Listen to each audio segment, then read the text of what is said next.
ওম জয়তু লোকনাথ, জয় বাবা লোকনাথের জয়, জয় বারদীর ব্রহ্মচারী বাবা লোকনাথ, জয় বিশ্বাসনাথ বাবা লোকনাথের জয়, জয় বাবা কৃপা সিন্ধু বাবা লোকনাথের জয়। নমস্কার দাদা। হ্যাঁ নমস্কার। আমি শান্তনু সেন, কুচবিহার থেকে লিখছি। আচ্ছা, বাবা লোকনাথের অসীম প্রভাব আমার সমগ্র জীবন জুড়ে ছড়িয়ে রয়েছে। আমি ছোটবেলায় অনেক দুরন্ত ছিলাম। আমরা তিন ভাই, কিন্তু তিনজনের মধ্যে সবচাইতে বেশি দুষ্টু, সবচাইতে বেশি দুরন্ত ছিলাম আমি। একবার চলন্ত ট্রেনে উঠতে গিয়ে পড়ে যাই।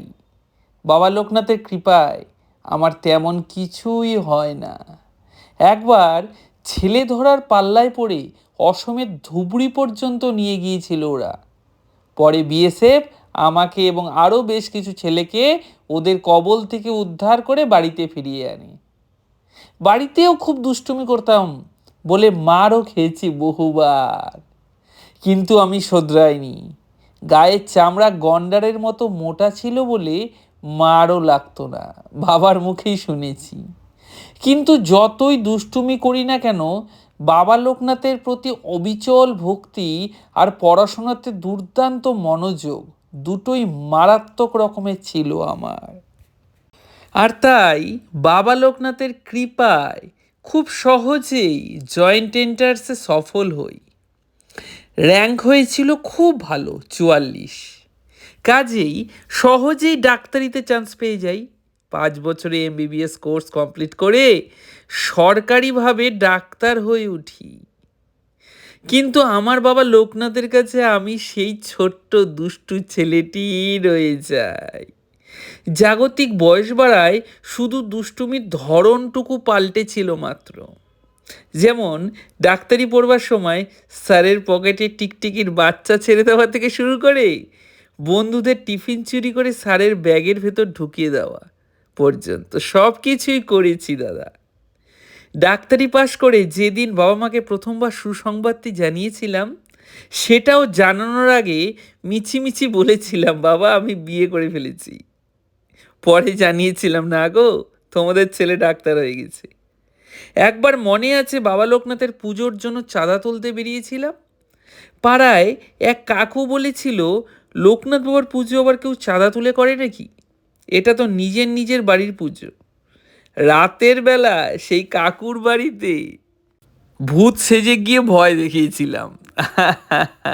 আমার মনে হয় আজ আমি বাবা লোকনাথের কৃপার কথা বলতে গিয়ে বেশি করে নিজের ছোটবেলার দুষ্টুমির কথাই বলে ফেললাম। শ্রোতা বন্ধুদের কাছে আবেদন, তারা যেন নিজ গুণে ক্ষমা করে নেন। এইবার আমি জানাবো আমার জীবনে বাবা লোকনাথের শ্রেষ্ঠ চমৎকারের কথা। তখন আমি ক্লাস 9-এ পড়ি। বর্ষাকালের রাত, বাইরে অঝোর ধারায় বৃষ্টি পড়ছে। ঘরের ভেতর আমরা 3 ভাই মিলে পড়াশোনা করছি আর খুব খুব মজা করছি। পাশের ঘরে মা বাবারা বসে টিভি দেখছে। হঠাৎ করে খুব ঝোড়ো হওয়ার সাথে কান ফাটা বাজ পড়ার শব্দ। মনে হলো কাছেই কোথাও যেন বাজ পড়ল। সাথে সাথে লোডশেডিং হয়ে গেল। পুরো বাড়ি অন্ধকার। মা পাশের ঘর থেকেই চিৎকার করে আমাদের 3 ভাইয়ের উদ্দেশ্যে বলছে, তোরা নড়িস না রে অন্ধকারে, আমি আলো নিয়ে আসছি। আলো নিয়ে আসতেই মা কোনো কিছুতে ধাক্কা লেগে পড়ে যায় মনে হয়, আর বাড়ি লেগে মার হাতের লণ্ঠনটি মেঝেতে পড়ে যায়। সাথে সাথে মাও পড়ে যায়। মার শাড়ি ছিল সিনথেটিকের। লণ্ঠনের কেরোসিন মার গায়ে পড়ে, আর তাতে লণ্ঠনের আগুন পড়তেই দাউ দাউ করে জ্বলে ওঠে। আমাদের প্রায় চোখের সামনেই এই ঘটনাটি ঘটে। আমরা আতঙ্কে দিশেহারা হয়ে যাই। 3 ভাই চিৎকার করে জয় বাবা লোকনাথ বলে ডেকে উঠি। ওদিকে বাবা একটি বস্তা নিয়ে এসে মাকে চেপে ধরে। মা পুরো স্থির। আমরা 3 ভাই ভয়ে চোখ বন্ধ করে থাকি, আর বাবা লোকনাথকে স্মরণ করেই চলি। চোখ খুলতেই যেন ভয় করছে আমাদের যে এরপর আমরা কি দেখব। বাবা তুমি রক্ষা করো। কতক্ষণ এইভাবে চোখ বন্ধ করেছিলাম জানি না। এরপর বাবা লোকনাথের জয় বলতে বলতেই চোখ খুলি। বাবা ততক্ষণে মাকে ছেড়ে দিয়েছে। পরে মা কাপড় চেঞ্জ করে। বাবা লোকনাথের কি অপার করুণা দাদা! আমাদের প্রাণাধিক প্রিয় মা সম্পূর্ণ সুস্থ ও স্বাভাবিক, যেটা অসম্ভব, যেটা হয় না। এইভাবে সিনথেটিক শাড়ির সঙ্গে গায়ে আগুন লেগে যাওয়াতেও সম্পূর্ণ সুস্থ ও স্বাভাবিক আমাদের মা, যেটা বর্তমানে ভাবলেই শিউরে উঠি।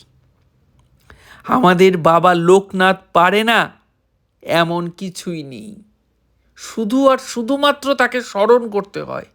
জয় বাবা লোকনাথের জয়, জয় বিশ্বাসনাথ বাবা লোকনাথ।